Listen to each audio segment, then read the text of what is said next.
For the back squat, we're gonna get our hands set as narrow as our shoulder will allow. This way we can create top-down tension by pulling the bar onto our back.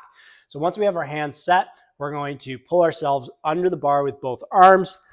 And we wanna make sure that the bar is set on our shoulders or our traps rather than on our neck. Both feet below the bar. We wanna stand the bar up vertically before we step it out. Typically, you're gonna be stepping backwards, and I'll show that next. For this video demonstration, I'm just going to be stepping forward. We want to make sure that our feet are set in our optimal squat position, which we've determined already with a jump to figure out the width of our feet. Head is going to stay nice and upright, chin on a shelf. We want to keep our elbows below the bar as much as possible, and we're going to create that top-down tension by pulling the bar across our shoulders.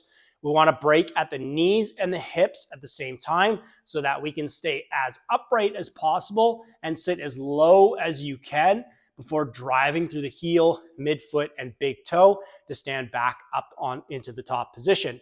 For our bracing, we're going to let our air out, take a breath in, and brace.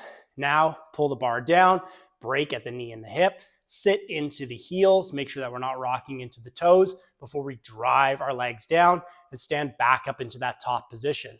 That sequence again, now from the back side, we're gonna set our hands as close as our shoulders will allow. We're gonna pull ourselves under the bar so that the bar is sitting on our shoulders, not on our neck. Both feet are directly below the bar so we can stand up vertically. We'll take 2 steps back, head up nice and high, elbow beneath the bar. We're pulling that bar down on our back. We're gonna take our breath and brace. Then we're gonna break at the knees and the hips, sit down nice and controlled. We wanna sit to our heels, not rocking into our toes before we drive our legs down, stand back up into that top position. Always trying to stay upright, looking ahead as much as we can. Think about a torso angle that is more upright as well. And we're avoiding these common faults of sitting the hips back or raising the hips up out of the squat. We want to stay as vertical as we can so this carries over into our other lifts. We're going to walk all the way forward till both bars make contact, and we'll let the bar go straight down before we come out, rest and reset for our next set.